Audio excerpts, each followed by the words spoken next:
Bueno, si usted es como yo, no le han de gustar mucho las evaluaciones.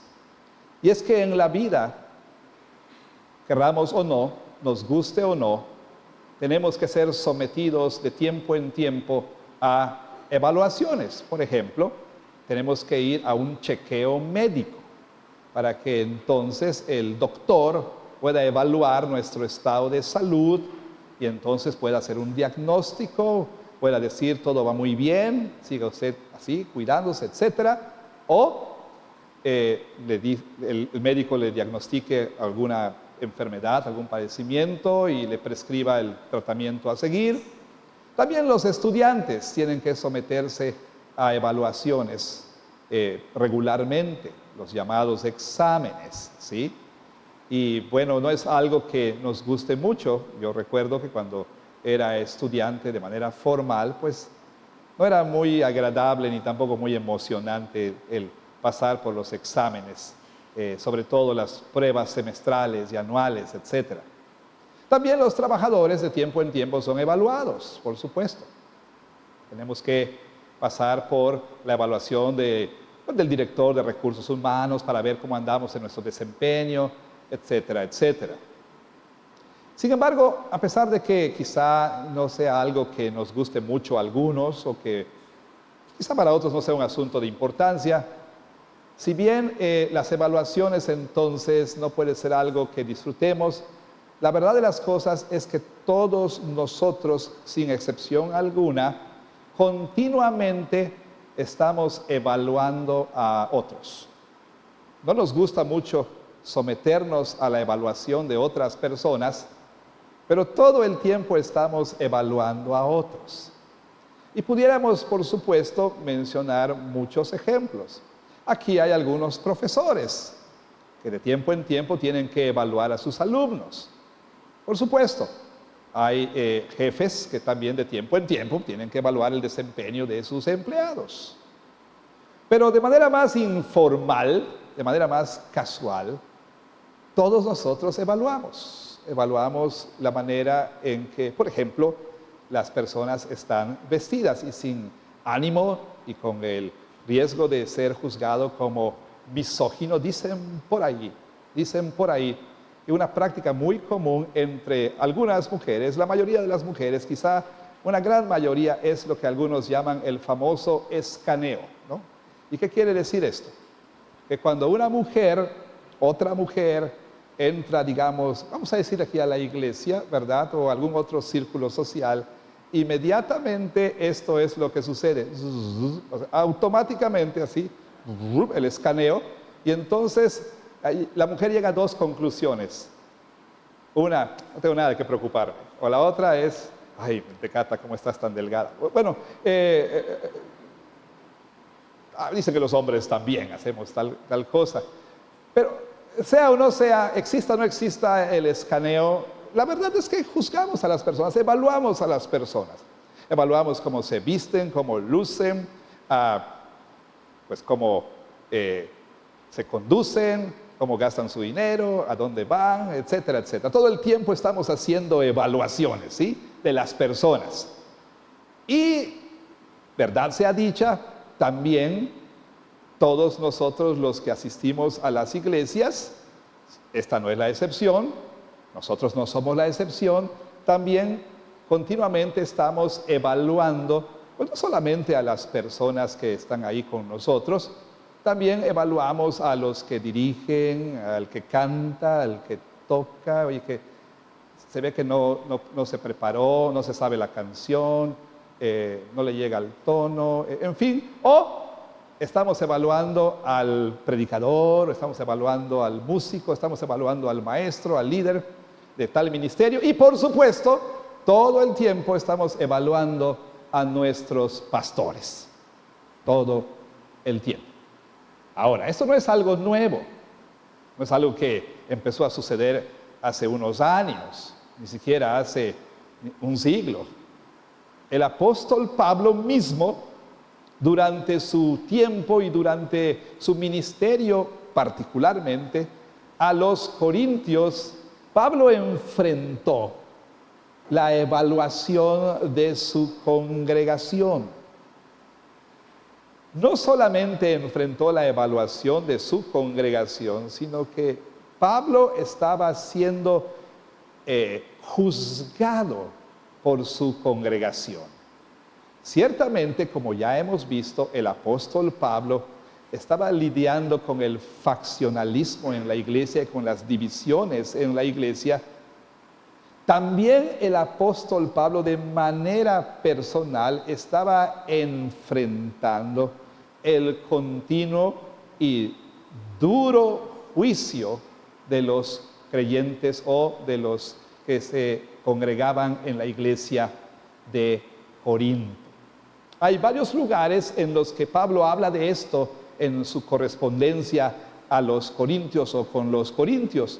Un ejemplo sencillo es el capítulo 9, versículo 3.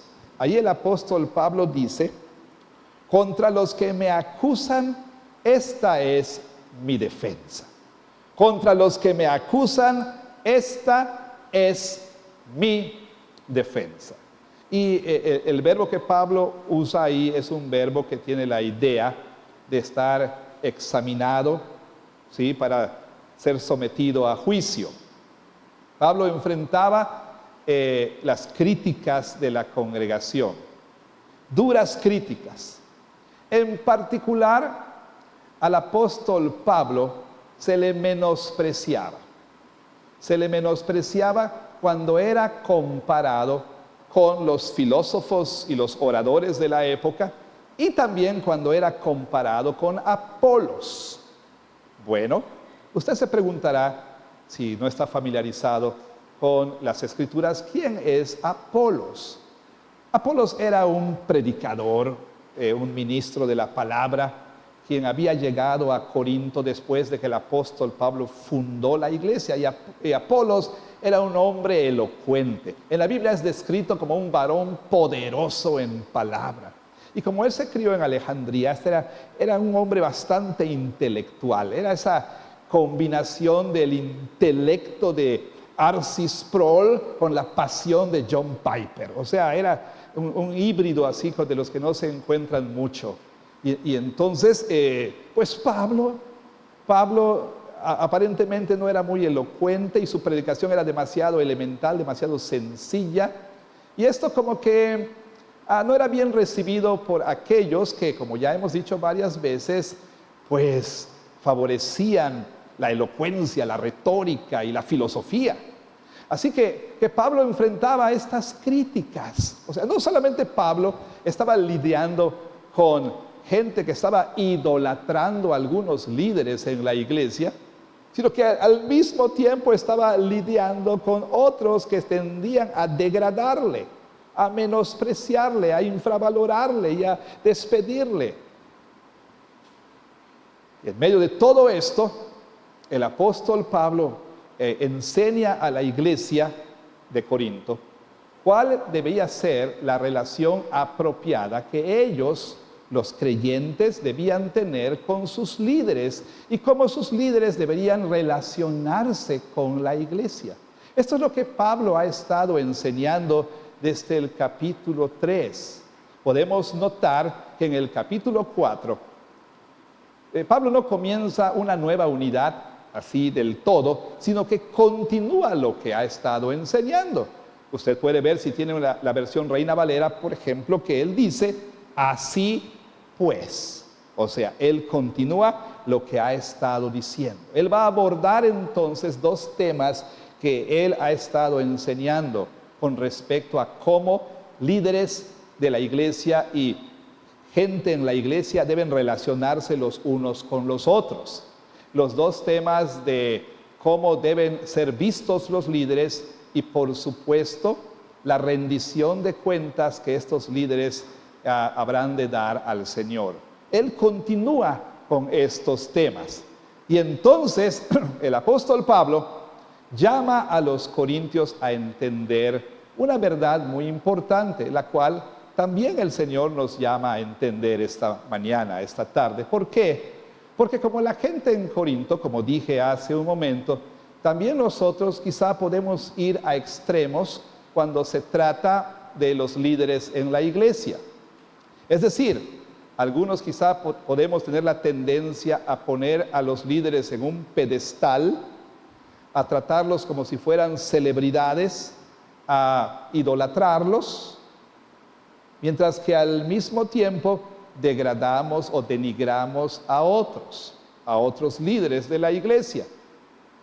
Podemos nosotros, por otro lado, también estar inconformes con nuestros líderes y en lugar de recibir la palabra de Dios, simplemente estar ahí sentados, rechazando la enseñanza porque o no nos cae bien, o no nos gusta su estilo, o no nos gusta la manera, lo que usted quiera, ¿sí? Entonces, también nosotros podemos estar en la misma situación en la que se encontraban estos corintios y, por supuesto, podemos estar emitiendo juicios, evaluando y juzgando a nuestros líderes. Pero el apóstol Pablo les enseña a estos corintios que tal cosa solamente es prerrogativa de Dios, ¿sí? O sea, solamente Dios es quien debe hacer tal evaluación. Solamente Dios es el que debe juzgar.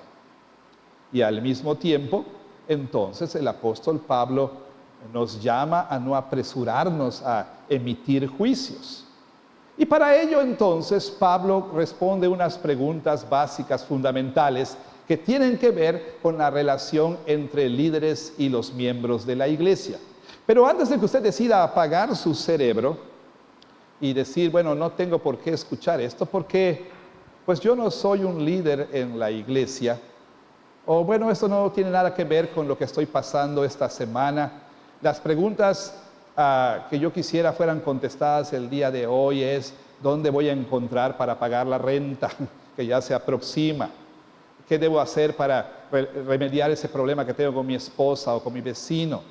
¿O cómo puedo yo? Quizá hay ese tipo de preguntas y usted entonces habrá escuchado y habrá concluido, pues esto no tiene nada que ver conmigo, no se aplica a mi vida el día de hoy. Bueno, si usted no es creyente en el Señor Jesucristo, probablemente puede usted considerar esto como algo irrelevante para usted y a lo mejor en cierto sentido tiene razón, ¿sí? Porque pues no es de su interés ni tampoco es una preocupación suya el cómo usted debe relacionarse con los miembros de la iglesia y con los líderes de la iglesia y con la iglesia, etc.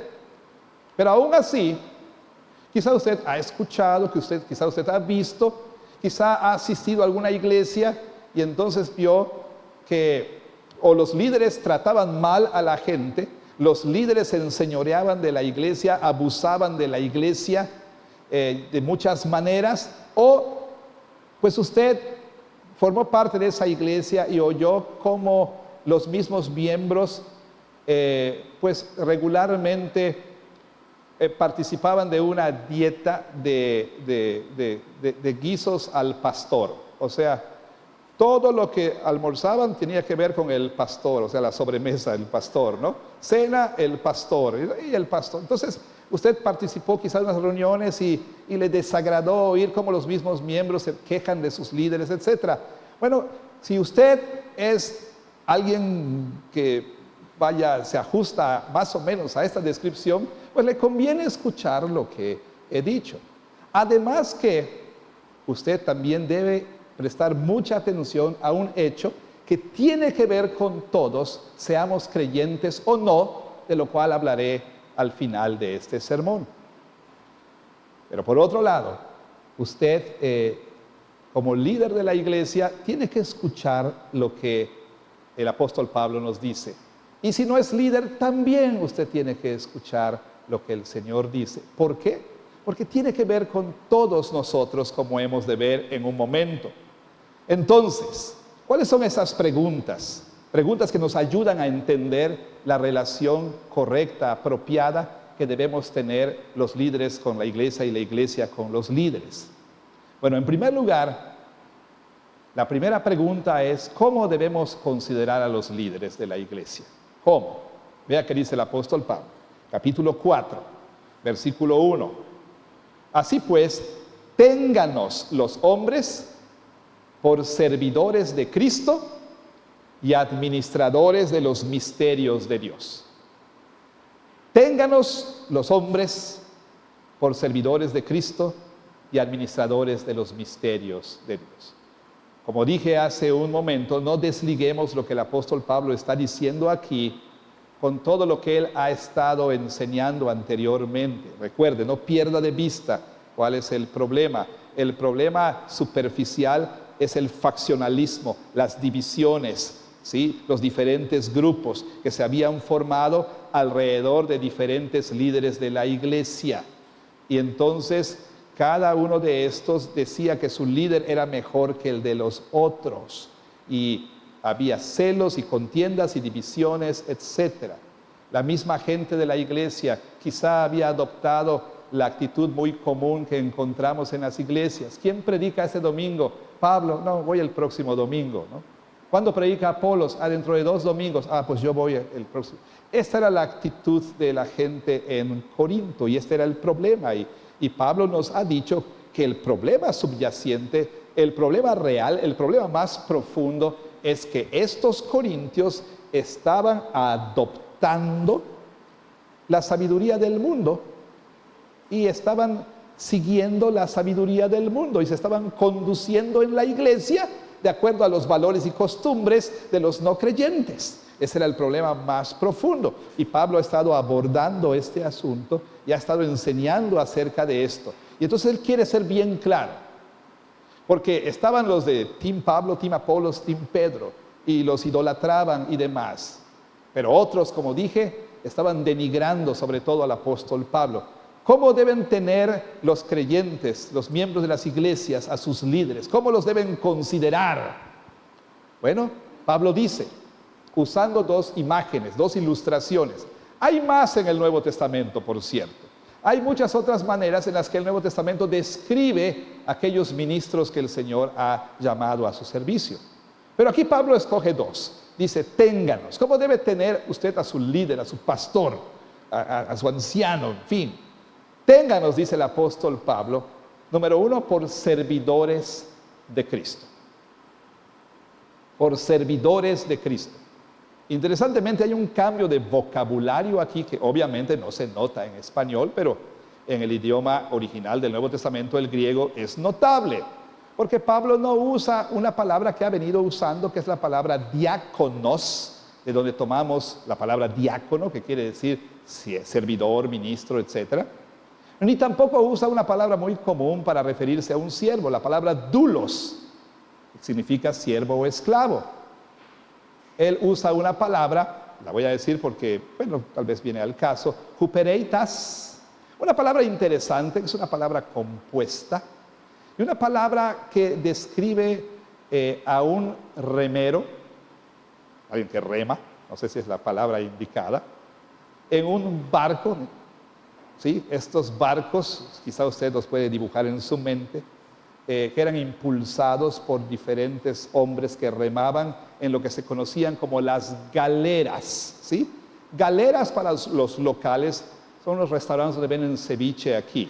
Pero las galeras, a lo mejor cuando oigo galeras, empezó a imaginar un ceviche de camarón o algo así y se distrae. No, las galeras eran estas cubiertas, ¿sí? Donde estaban estos esclavos, sobre todo en esos tiempos esclavos africanos, ¿verdad? Que los tenían encadenados ahí para remar e impulsar el barco. El hupereitas era el remero que se encontraba en la cubierta de más abajo, ¿sí? En la galera más cercana al fondo del mar, por así decirlo, ¿no? En la parte de más abajo donde obviamente eso, vaya, lo que era conocido pues como un sitio de humillación. Ahí estaban personas que se consideraban lo más bajo de lo bajo, ahí remando encadenados para impulsar el barco. Dice, eso es lo que somos, dice el apóstol Pablo, y así nos deben tener. Tristemente, muchos de nosotros, los líderes en la iglesia, podemos caer en el error de subirnos a nosotros mismos a un pedestal, de creer nuestra propia propaganda, ¿sí? Y entonces pensar que somos una especie de celebridad. Y podemos pensar que nosotros somos los que, pues, debemos enseñorearnos, de la iglesia, somos como que los dueños de la iglesia, etcétera. Pero Pablo dice, no, nosotros somos jupereitas, somos los remeros de más abajo, somos los siervos de Cristo. Estos somos de Cristo. Para esto nos llamó Cristo, para avanzar su barco, ¿sí? Él es el capitán, nosotros somos los que remamos, nosotros no somos el almirante, nosotros no somos los que decimos el rumbo, simplemente remamos a su servicio. Eso es lo que está diciendo el apóstol Pablo aquí, y así nos debe tener la iglesia, por siervos. Esto, por supuesto, tiene que ver para aquellos que tienden a idolatrar a los líderes de la iglesia. No, los líderes, los ministros en particular, fueron dados por Cristo para el servicio. Hace una semana vimos como el apóstol Pablo decía, todo es suyo. Apolos, Pedro y Pablo son suyos. Son dones que fueron dados a la iglesia, fueron dados para su servicio. Así que ninguno debe caer en el error de idolatrar a los líderes y tratarlos como rockstars, como celebridades. Somos siervos de la iglesia, sí. Pero por otro lado, eso debe advertir una cosa a los que van al otro extremo, a tener cuidado con pensar que ellos son los amos y maestros y dueños y patrones de los pastores. Bien lo decía Jonathan Edwards a su iglesia en Massachusetts. Él decía que estaba muy feliz y muy contento y muy dispuesto, decía él, a ser su siervo, pero ustedes no van a ser mi amo. ¿Por qué? Porque el único amo de los pastores es el Señor. Aquí dice, yo soy siervo de Cristo. Y a veces, así como los pastores pueden enseñorearse de la iglesia y abusar de la iglesia, tener un ministerio abusivo, también la iglesia puede ser abusiva para con sus pastores. Y recuerde, como decía alguien, Dios dio a los pastores o a los líderes de la iglesia, para hablar en general, para el uso de la iglesia, pero no para su abuso. De hecho, el escritor de Hebreos dice que la iglesia tiene la responsabilidad de reconocer a aquellos que les predican la palabra. Dice también la palabra de Dios que un pastor debe ser reconocido y debe ser tratado bien por su iglesia, animado por la iglesia, etc. Así que Pablo está hablando entonces a los que tienden a idolatrar a los líderes, pero también habla a aquellos que tienden a denigrar a sus líderes. Bueno, me pregunto, ¿en cuál de esas dos situaciones nos encontramos el día de hoy? ¿Hacia qué lado tendemos a ir? A lo mejor denigra a su pastor local, pero exalta a algún pastor que vio en YouTube, ¿no? Verdad sea dicha. Es cierto, es verdad que hay predicadores y pastores que son extraordinarios en cuanto a la exposición de la palabra. Yo mismo me someto a su enseñanza y los escucho. Y de verdad, o sea, es increíble, ¿no? La capacidad, el talento que Dios les ha dado para exponer las sagradas escrituras. Pero al final del día, yo no sé cuál sea el suyo, ¿verdad? A quien usted tiende a poner sobre un pedestal, pero al final del día ni MacArthur, ni Núñez, ni Michelin, ni Piper, ni Chandler, ni el que usted quiera, va a sostener su mano cuando usted esté muriendo en el hospital.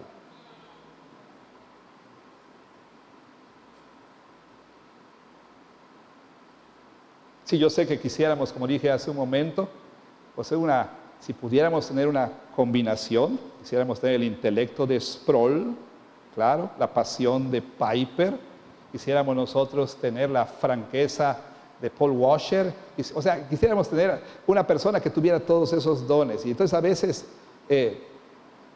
miramos al que tenemos frente a nosotros y decimos, ¿será que usted entonces está idolatrando a alguien? O aquí mismo en la iglesia está idolatrando a alguien por encima de otros. Eso no es correcto. Todos nosotros somos siervos de Cristo. Somos los remeros de la galera de más abajo. Pero por otro lado, cuidado con pensar consistorio, cuidado con pensar que son los patrones del pastor. Cuidado, iglesia, con pensar que son los amos del pastor. El pastor solo tiene un amo y ese es Cristo. Ahora, ¿quiere decir esto que el pastor no es responsable ante su autoridad? Absolutamente no. Algo que me encanta de ser presbiteriano, entre muchas otras cosas, es que este sistema es un sistema que nos hace estar bajo autoridad y bajo rendición, y nos hace tener rendición de cuentas, quise decir, perdón. Yo no me mando a mí mismo, tengo que someterme a la autoridad del consistorio y del presbiterio. Y eso frena muchas cosas que encontramos en otras denominaciones, en las que el pastor puede hacer y deshacer a la medida de su antojo. Pero al mismo tiempo, si bien es cierto que me someto a un consistorio y me someto a un presbiterio y a todos los cuerpos de gobierno de la iglesia, en un sentido último, mi amo es Jesús, mi Señor es Jesús, y soy siervo de Él, en un sentido último, de Él, no de ustedes. Y eso, por supuesto, diría usted, bueno, de acuerdo, entendí, pero ¿y yo? ¿Y esto qué tiene que ver conmigo? Pues también usted es un siervo. Usted es un siervo del Señor. Dios le ha llamado a su servicio. Y todos los que estamos aquí somos siervos. Y somos siervos de Cristo. En un sentido último, no son siervos del pastor, ni siervos del consistorio, ni siervos del ministerio. Vaya, los que sirven en el ministerio infantil no son siervos de Bidi, no son minions de Bidi, son siervos del Señor Jesús. Los que sirven en el ministerio juvenil no son siervos de Juan, no. Los que sirven en la iglesia no son siervos del pastor, son siervos de Cristo. Pero Pablo usa otra figura, y es una figura interesante. Dice que los hombres, deben tenernos y considerarnos siervos de Cristo, pero también dice administradores de los misterios de Dios. Administradores de los misterios de Dios. La palabra es oikonomos, que también es una palabra que combina otros términos. Uno de los términos tiene que ver con casa, oikos, casa, ¿sí? Un oikonomos era un siervo que era designado por el dueño, ¿sí?, de la casa para ser el administrador, para ser aquel que se encargaría de administrar los recursos sabiamente para que no faltara absolutamente nada en la casa, para que las cuentas se pagaran, luz, agua, teléfono, etcétera, para que hubiera alimento en la alacena y que los edificios estuvieran en buen estado y todo funcionara bien. Ese es el oikonomos, un administrador. Bueno, dice Pablo, eso es lo que somos. Nosotros no somos dueños, somos administradores. Y nosotros somos administradores, dice, de los misterios de Dios. ¿Qué quiere decir Pablo cuando dice que somos administradores de los misterios de Dios? Bueno, algunos piensan que está hablando aquí de que Dios nos llamó a administrar los sacramentos, pero en realidad misterio no se usa, para designar a los sacramentos, sino para designar algo más, ¿sí? Para designar algo que ya hemos visto antes. En el capítulo 2, Pablo ha hablado de que la sabiduría de Dios estuvo oculta durante muchos siglos, dice, pero ahora ha sido revelada a nosotros. ¿De qué está hablando Pablo? Del Evangelio. ¿Qué es ese misterio que estuvo oculto, pero que ya ha sido revelado? El Evangelio, el plan soberano de Dios para salvar a los pecadores a través de la cruz de Cristo. El plan de llevar muchos hijos a la gloria a través de la muerte de su Hijo Jesucristo en una resurrección. Ese misterio que estuvo oculto, dice Pablo, ya ha sido revelado. Y dice, por ejemplo, en el capítulo 2, ese misterio, dice, nos la reveló a nosotros por el Espíritu. Y aquí dice, hablando de lo mismo, pero con otras palabras, ese misterio fue encomendado, fue confiado, fue puesto bajo nuestro cuidado. Dios nos llamó a ser sus siervos, administrando estos misterios, este evangelio. Y la responsabilidad es muy grande, como veremos en un momento más. Quizá, mientras que usted no ha sido llamado específicamente al ministerio de la predicación de la palabra, no todos aquí son maestros de escuela dominical, no todos aquí enseñan la Biblia en una base regular, pero todos nosotros, como veremos también, hemos sido llamados al ministerio. Y entonces Pablo procede a decir que hay un requisito, ¿sí? Hay un requisito para los líderes. ¿Cómo deben ser considerados los líderes? Deben ser considerados como siervos y administradores.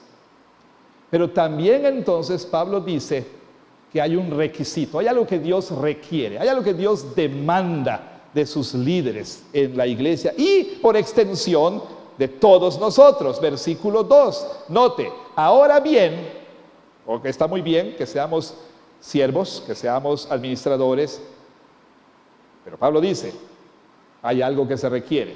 ¿Qué se requiere de los administradores? Que cada uno sea hallado fiel. En pocas palabras, el administrador debe ser digno de confianza. Supongamos que usted tiene que salir de viaje y entonces tiene que dejar su casa al cuidado de alguien. Pero usted no encuentra a nadie y en desesperación, pues ve que pasa una persona por ahí y le dice, oye, mira, ¿no te gustaría cuidar mi casa el fin de semana? Te pago tanto si la cuidas. ¿Cómo no? Claro que sí. ¿Qué es lo que muy probablemente va a suceder cuando usted regrese? Que va a encontrar su casa vacía, ¿no? Tal vez, ¿verdad? Digo, ninguno de nosotros haría una cosa tan absurda como confiarle a alguien su casa de esa manera. No, por supuesto. Sabemos nosotros que en la vida hay puestos que requieren pues de muchos exámenes de control, de confianza. Personas son sometidas a un escrutinio, a una evaluación para ver si son dignas de confianza. Y así nosotros también, por ejemplo, si alguien contratara a una señorita, a una mujer para servir de nana, pues tendría que checar sus antecedentes, sus referencias, etcétera. Si hemos nosotros de contratar a un administrador para nuestro negocio, pues también no basta con que sea, digamos, miembro de la Iglesia Jesús, sino basta que, o sea, se necesita que, sea una persona digna de confianza, ¿no? Y así por el estilo, ¿verdad? Las personas tienen que ser examinadas para ver si son aptas, para ver si les podemos confiar algo que es muy valioso. Cuando estudiaba en los Estados Unidos, una secretaria del seminario tenía que salir el fin de semana y me pidió que si podía cuidar su casa el fin de semana y que si podía cuidar a sus perros, ¿no? No conocía yo a la secretaria mucho, ni ella a mí, pero me confió cosas que eran muy valiosas y por la gracia de Dios, salvo cosas que pasaron que ya les he contado, bendito sea Dios que pues pude entregar de regreso sus más preciadas posesiones. Entonces el Señor, cuando llama a alguien a su servicio, ciertamente, por supuesto, hay una lista ahí de cualidades que se requieren de las personas. Si alguien va a enseñar, debe ser apto para enseñar, etcétera. Pero lo que Dios requiere fundamentalmente de aquellos a quienes llama a su servicio, aquellos a quienes les encomienda específica y particularmente el misterio del Evangelio, es fidelidad. Fidelidad. Ahora, no sé si usted estará de acuerdo, pero cuando vemos cómo las iglesias evalúan a sus pastores o evalúan el ministerio de los pastores, las iglesias tienden a usar criterios muy diferentes en esta evaluación. Lo mismo también notamos cuando se trata de llamar a alguien para un ministerio. Es decir, se ponen criterios que son buenos, que son importantes, pero que no constituyen aquello que es de suma importancia. ¿Y a qué me refiero? Como alguien decía, ¿cómo juzgan las personas a los pastores el día de hoy? ¿Cómo los evalúan? Bueno, número uno, en términos de su éxito, ¿sí? El éxito es medido normalmente en términos de ¿qué? De números. ¿De qué tamaño es su iglesia? ¿Sí? ¿Cuántos miembros tiene su iglesia? ¿Cuánta gente asiste? ¿Cuántos le siguen en las redes sociales? ¿Cuántos están suscritos a su podcast, ¿no? ¿Cuántos, son personas que ven sus servicios en línea? Y entonces tendemos a juzgar los ministerios en términos de números.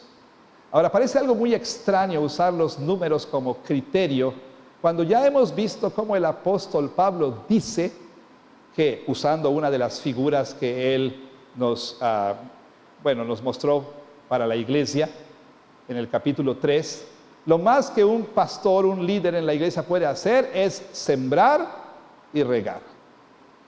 Pero el crecimiento lo da el Señor. Entonces, los números, si bien son importantes, son muy engañosos. Podemos pensar nosotros que tal o cual pastor está teniendo un ministerio aprobado por Dios por lo exitoso de su ministerio.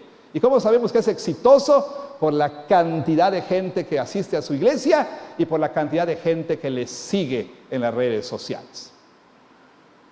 Número 2, también juzgamos a los pastores en términos de ¿qué? De sus dones, ¿sí? O este pastor es un gran comunicador, es un excelente maestro, es un predicador, poderoso, es un gran consejero, es un buen administrador, tiene el don de gentes, es una persona que inspira. Bueno, en fin, juzgamos por los dones que tiene el pastor. También parece cosa muy extraña que juzguemos por los dones. ¿Por qué? Porque los dones presuponen a alguien que da ese don. ¿Y quién da los dones? El Señor, ¿sí? Y Dios ha bendecido a unos con unos dones y ha bendecido a otros con otros dones. A lo mejor un pastor puede ser un excelente comunicador, pero no necesariamente ser un pastor fiel. O a lo mejor un pastor puede ser, pues, entre comillas, en el mundo pastoral, un don nadie. Es decir, pastorea una iglesita en una zona rural del cono sur del estado de Yucatán, ¿sí? Una iglesita a la que asisten como 60 personas, en su mayoría campesinos y trabajadores de la maquiladora que está a 2 horas de ahí. Gente que, pues, no muy letrada, con pocos estudios, ¿sí? El pastor mismo no tiene un PhD en teología, ni una maestría, estudió en el instituto bíblico. Pero es un pastor que fielmente predica la palabra de Dios, sencillamente para su gente, a la cual ama y visita, con quienes se sienta cuando están enfermos, entierra a sus muertos, ¿verdad? Los acompaña en los problemas. Nadie sabe de él. Nunca va a aparecer en alguna conferencia de Coalición por el Evangelio, ¿verdad? Nunca va a ser nombrado. Nadie lo conoce.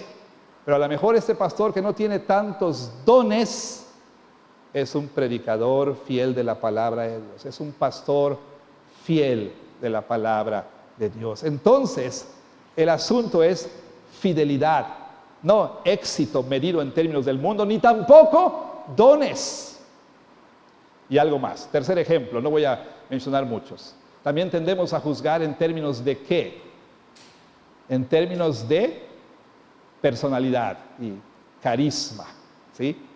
Este pastor cáeme bien, como decimos coloquialmente, tiene don de gentes, inspira confianza, es cool, ¿no? Se relaciona bien con la chaviza, en fin, es enigmático, dinámico, etc. Entonces tendemos a juzgar por su personalidad. A lo mejor es todo eso, pero no fiel. Y a lo mejor hay un pastor ahí introvertido, que no es tan dinámico como quisiéramos que fuera, pero que es un pastor fiel. Entonces el criterio es fidelidad, porque ese es el requisito, es lo que Dios pide, es lo que Dios busca, fidelidad a su llamado. Dios no nos ha llamado a éxito, hemos dicho una y otra vez. Dios nos ha llamado a ser fieles a la tarea que Él nos ha encomendado. Y entonces, noten, por ejemplo, cómo se refiere el apóstol Pablo en Colosenses 4:9 a Onésimo. Dice, amado y fiel hermano. Fiel, ¿sí? Cuando Jesús habla en sus parábolas acerca de lo mismo, Él dice, bienaventurado aquel siervo que cuando su amo retorne lo halle fiel. Y en el día final, cuando estemos delante del Señor, ¿cuáles son las palabras que Jesús va a decir? Bien hecho, buen, ¿sí? Bien hecho, buen, carismático pastor. Bien hecho, buen, erudito pastor. Bien hecho, buen y cool, chido pastor. No. Bien hecho, buen, siervo y fiel. Fiel. Fidelidad es lo que el Señor quiere. Ahora, usted no es pastor, ni es anciano, ni es diácono, ni es líder de algún ministerio. Usted dirá, bueno, ¿y eso a mí qué? Dios también le ha llamado a su servicio. ¿Recuerda usted? Le llamó a construir su templo, la iglesia, a edificar sobre el fundamento del Evangelio. Pablo ya ha hablado de esto. Hay que tener cuidado de cómo sobreedificamos, ha dicho, ¿verdad? Nos ha llamado a ser fieles a la tarea. Pregúntese usted si usted es un miembro fiel de la iglesia, por ejemplo. Si usted es miembro de la iglesia, hizo un compromiso. ¿Cuál compromiso? Usted juró delante de Dios y de la iglesia que usted amaría a la iglesia. ¿Cómo?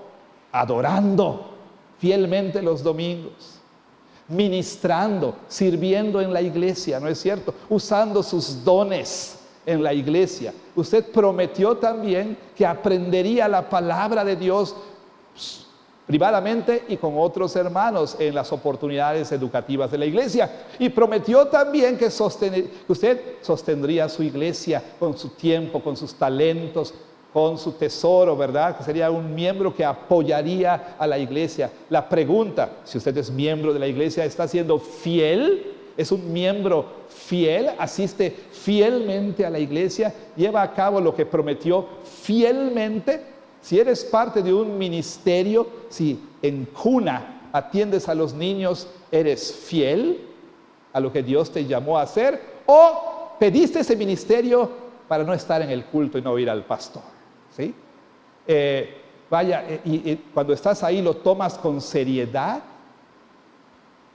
¿Enseñas a los niños con fidelidad? Y así por el estilo. Podemos pasarnos todo el día hablando de estas cosas, pero el punto es, y creo que lo entienden, hermanos, que Dios nos llama a fidelidad y nos ha de juzgar con base en fidelidad. Y eso nos lleva, por supuesto, a la tercera pregunta, que ya, por supuesto, ya podemos nosotros entender de qué estamos hablando. Que ¿quién va a juzgar? ¿Quién nos va a juzgar? Dios. Dios. Vea qué dice el apóstol Pablo. Versículo 3. Dice, yo en muy poco tengo el ser juzgado por ustedes o por tribunal humano, y ni aun yo me juzgo a mí mismo, porque aunque de nada tengo mala conciencia, no por eso soy justificado, pero el que me juzga es el Señor. Ahora, cuando oímos lo que el apóstol Pablo dice aquí, recuerde, él ha dicho, ténganos como siervos y administradores, pero se requiere que seamos fieles. Yo sé que ustedes me están juzgando, dice el apóstol Pablo. El verbo que él usa aquí en el versículo 3, cuando él dice, tengo muy poco, tengo el ser juzgado por ustedes, habla de una actividad continua. Y eso lo sabemos todos los pastores. Todos los pastores y todos los líderes de la iglesia lo saben. Ser líder en la iglesia es estar siempre en el centro de atención. Si eres pastor, por supuesto, aún más. Si haces, ¿por qué haces? Si no haces, ¿por qué no haces? Si dices, ¿por qué dices? Si no dices, ¿por qué dices? Siempre estás siendo juzgado por alguien en la iglesia. Siempre a alguien no le va a gustar lo que dijiste o lo que hiciste. Alguien va a estar inconforme. Cierto, toda iglesia tiene su 10% de neuróticos. Es cierto. O sea, ¿quiénes son ellos? Los que no les gusta nada, los que no están de acuerdo con nada. Eso es verdad aquí y en cualquier iglesia. Pero aún los otros miembros de la iglesia, siempre habrá alguien que esté inconforme, alguien que no esté contento, alguien que no le parezca, alguien que está molesto, indignado, porque esto es la verdad. Y eso es lo que vivía el apóstol Pablo. Pero él responde de esa manera. Así dice, en cuanto a mí dice, tengo en muy poco ser juzgado por ustedes. Y parece como que una actitud arrogante, ¿no es cierto? Como que Pablo dice, si me juzgan, ni te topo. O sea, así como que ni en cuenta, me vale, ¿no? Me vale lo que digas, ¿sí? A mí no me importa. No es la actitud del apóstol Pablo, ¿sí? No es la actitud del apóstol Pablo. No está diciendo en arrogancia que no le interesa lo que la gente diga, ni tampoco se está oponiendo a que haya evaluaciones y que haya rendición de cuentas a la iglesia, etc. No es lo que está diciendo. Pero él dice, bueno, hay por lo menos 3 fuentes de crítica hacia los líderes de la iglesia. Una es la iglesia misma, ¿ok? 2, el mundo que está a nuestro alrededor. Y 3, tu propia conciencia. Entonces noten que dice el apóstol Pablo, dice aquí, yo tengo en muy poco el ser juzgado por ustedes. Pablo dice, están hablando de mí, lo sé. Pensaba que era mi presión arterial, el zumbido que tenía aquí, pero no, es que ustedes están hablando mal de mí. Lo sé, dice el apóstol Pablo. Pero también tengo en poco ser juzgado por tribunal humano, literalmente por el día humano, un día humano. ¿A qué se refiere el apóstol Pablo? Noten cómo va a contrastar día humano con aquel día. O sea, tengo en poco, dice Pablo, que la gente del mundo me juzgue de acuerdo a los estándares del mundo, de acuerdo a los valores del mundo, de acuerdo a la sabiduría de este mundo, de acuerdo al espíritu de la época. O sea, dice Pablo, si yo no digo lo que el mundo quiere, no me importa. Si no me ajusto a las expectativas del mundo, tampoco me importa. ¿Sí? Si yo no satisfago lo que el mundo quiere, no me importa. Y también Pablo dice, ni yo me juzgo a mí mismo. Aunque dice, y estas palabras me golpean, y creo que a todos nosotros también, aunque dice, de nada tengo mala conciencia. En otras palabras, Pablo dice, me he examinado una y otra vez y tengo una conciencia limpia delante de Dios. ¿Puede usted decir lo mismo? ¿Puedo yo decir lo mismo? Con respecto a mi vida y mi ministerio, dice Pablo, me he examinado y no he encontrado nada de qué avergonzarme delante del Señor. Mi conciencia está tranquila. No había por ahí malas intenciones que él estuviera escondiendo, ni había ahí triquiñuelas que él estuviera ahí usando. No, tengo la conciencia tranquila, limpia. Pero no por eso, dice el apóstol Pablo, no por eso yo soy justificado. Porque él está consciente que ni el tribunal de la iglesia, ni el tribunal del mundo, ni el tribunal de su propia conciencia es el tribunal que realmente importa, porque quien juzga ultimadamente es el Señor. Es el Señor. Ahora, los pastores podemos estar muy preocupados por supuesto, por una conciencia atribulada. O también podemos estar preocupados porque, bueno, la gente de afuera no viene porque a lo mejor no estoy yo hablando en una manera que les es agradable a ellos, o a lo mejor estoy ofendiendo a la gente al hablar de pecado o de tal o cual tema, o a lo mejor estoy preocupado por lo que la iglesia piensa de mí, sobre todo aquellos como yo, ¿sí?, que luchamos con el ídolo de la aprobación, es decir, que queremos la aprobación de la gente, que nos importa la opinión de la gente. Aquellos de nosotros que luchamos con lo que los demás piensan de nosotros. Y entonces, precisamente por eso, empezamos a predicar o no predicar de algunos temas. ¿Por qué? Porque nos da miedo lo que la gente piense. Abordamos o no abordamos temas, ¿por qué? De acuerdo a lo que pensamos la gente quiere. Y así entonces nuestro ministerio es dirigido por temor a la gente, por temor a la iglesia. ¿Qué es lo que queremos? Que la gente nos apruebe, que la gente nos aplauda, que la gente nos reconozca, que nos ponga en un pedestal y que nos siga como un rockstar. Y entonces, por eso es que por temer a la gente, podemos ser infieles en el ministerio. Podemos no exhortar al hermano cuando necesita exhortación. Podemos no abordar cierta situación con esta pareja. Podemos, en fin, tiene usted ya la idea. Así que ese es un gran problema que podemos enfrentar cuando no estamos conscientes de que últimamente quien ha de juzgar es el Señor. Le voy a decir algo, como le dije al principio, aunque usted no crea en el Señor Jesús, aunque usted no sea un miembro de una iglesia, y aunque usted diga esto es irrelevante para mí, bueno, esta parte no lo es, porque usted va a ser juzgado por el Señor. El día viene cuando usted va a dar cuentas acerca de sí mismo o de usted mismo al Señor. Y de ese día no podrá escapar. Y en el día cuando todos, chicos y grandes, libres y esclavos, todos vamos a comparecer ante el Señor. Precisamente eso nos lleva a ese último punto. ¿Cuándo? ¿Cuándo será este juicio? ¿Cuándo el Señor ha de juzgar? Dice así, versículo 5, la gran conclusión de Pablo. Así que, oye la palabra, la expresión, así que no juzguen nada antes de tiempo. Podemos ser muy prematuros en decir, excelente ministerio de ese pastor, ¿no?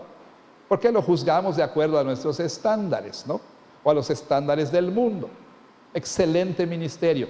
No te apresures a poner esa etiqueta allí. O podemos decir, mal ministerio, mal pastor, no me gusta. No te apresures, no te apresures.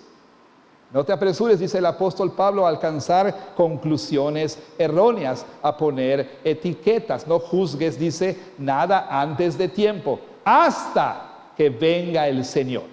Cuando venga el Señor, entonces, cuando el Señor venga, el Señor juzgará a todos, y esto incluye también a sus siervos. Los llamará a cuentas. Al administrador de la casa, al oikónomos, ¿sí? Lo llamará a cuentas. Esto confía en tus manos. A ver, ¿qué hiciste? ¿Qué no hiciste? Y dice que en ese día el Señor aclarará también lo oculto de las tinieblas y manifestará las intenciones de los corazones. Creo que Pablo está con esas dos frases hablando de lo mismo.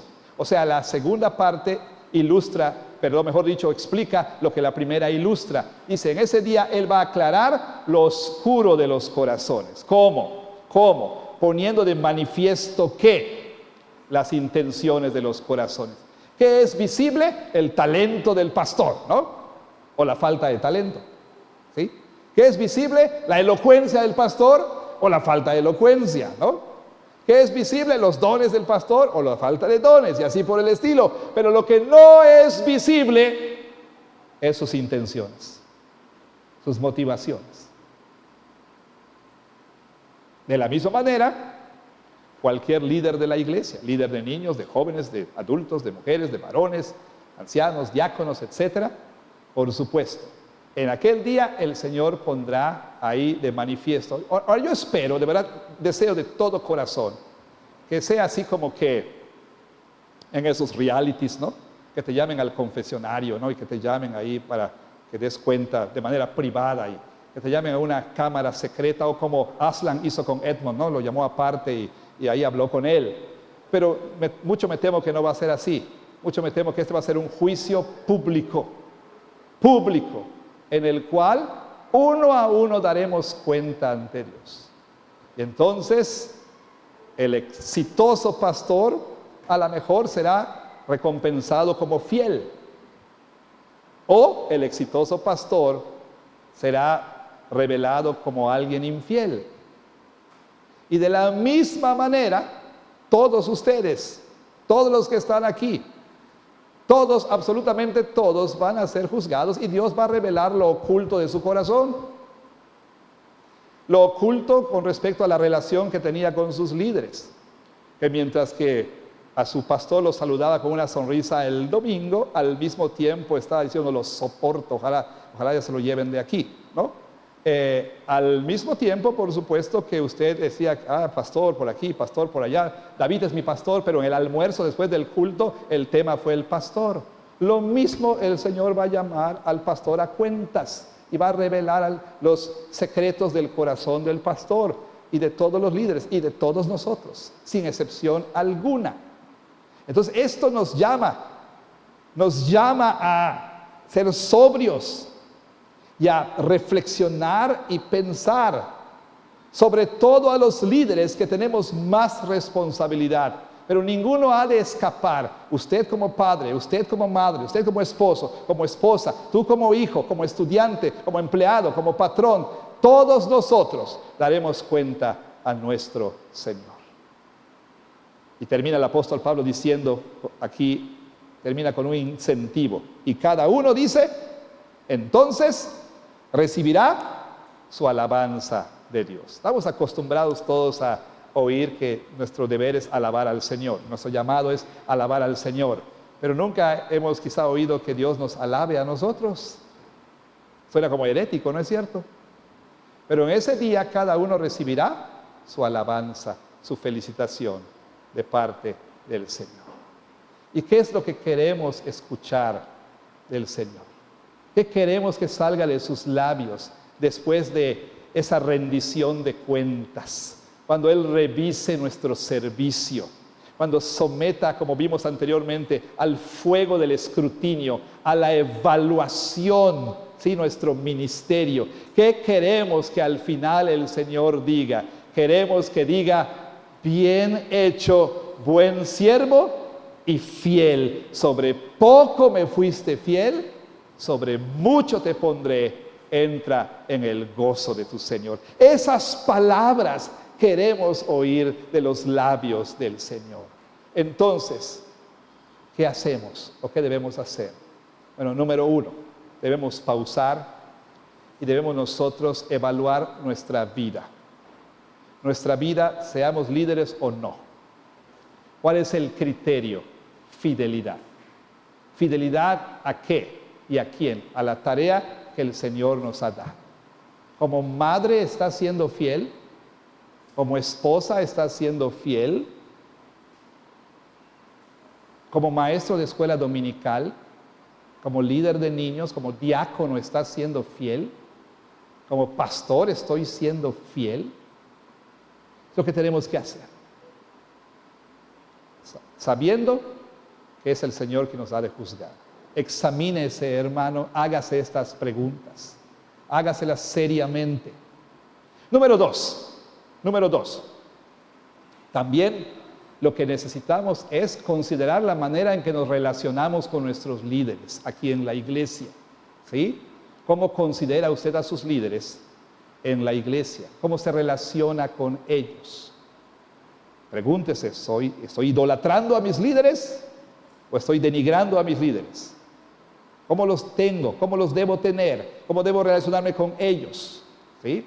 ¿Estoy siendo un miembro de iglesia que apoya a su líder, ora por su líder, se somete a su líder, escucha a su líder? ¿O soy un miembro de iglesia que es infiel a sus votos de membresía? Y sobre todo, que tiene un espíritu indómito, que no se sujeta a sus líderes y que contagia a otros para no someterse a sus líderes.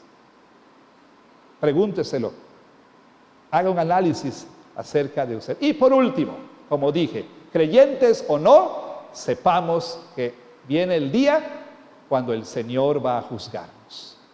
Si no eres creyente en Jesucristo, Ese día será un día terrible, porque las palabras que escucharás serán: apártate de mí, maldito, al fuego eterno, preparado para el diablo y sus ángeles.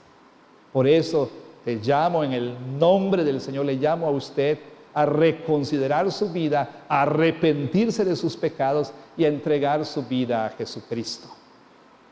Y todos nosotros entonces, cualquiera que haya sido nuestra experiencia en esta o en cualquier otra iglesia donde hayamos estado, en relación con la membresía o con los líderes, no debemos nosotros dejarnos llevar por nuestra experiencia o lo que nosotros pensamos o por nuestros deseos, sino por lo que la palabra de Dios dice. Y la palabra nos dijo hoy cómo debemos relacionarnos con nuestros líderes, sabiendo, hermanos, que también Dios va a juzgar a los miembros, no solo a los líderes. Dios te va a llamar y te va a decir: oye, fíjate que vi que no te sometías a tu pastor. Es que el pastor... Al rato hablo con tu pastor, espérate, él sigue. Pero tú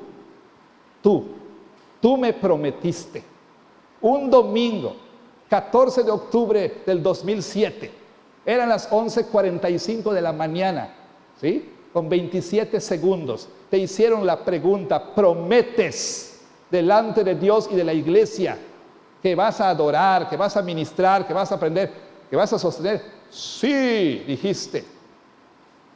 Ahora mira, aquí viene A de adoras, todos los cultos que te volaste.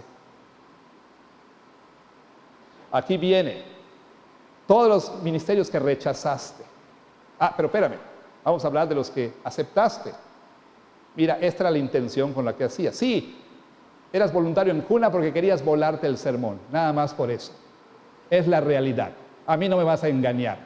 Engañas a tus papás, al pastor y a todos, pero a mí no me engañas. Ibas a cuna a cuidar niños porque no querías escuchar el sermón.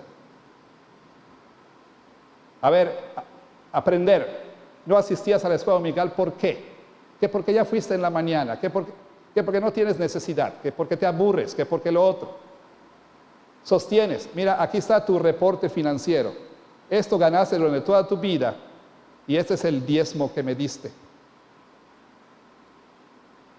O sea, y puedo seguir y seguir. Esa es la realidad, hermanos. Dios nos va a evaluar a los líderes, pero también a ustedes como miembros. Sí, yo seré sometido a un juicio más severo, pero usted también será juzgado y con más responsabilidad que el que no es miembro de la iglesia. Así que hoy, si es necesario, arrepiéntase. Y como vamos a cantar ahorita, dígale: Jesús, yo sé que he fallado, no he sido fiel. Vengo a ti con mi fracaso, vengo a ti con mi tristeza, vengo a ti con mi temor, vengo a ti, Jesús, perdóname, quisiera empezar a serte fiel, ayúdame, Jesús, no puedo sin ti, quiero ser un miembro fiel, sabiendo que tú eres el que me va a evaluar y tú eres el que me va a juzgar. Quiero serte fiel, Jesús. Que Dios bendiga su palabra. Amén.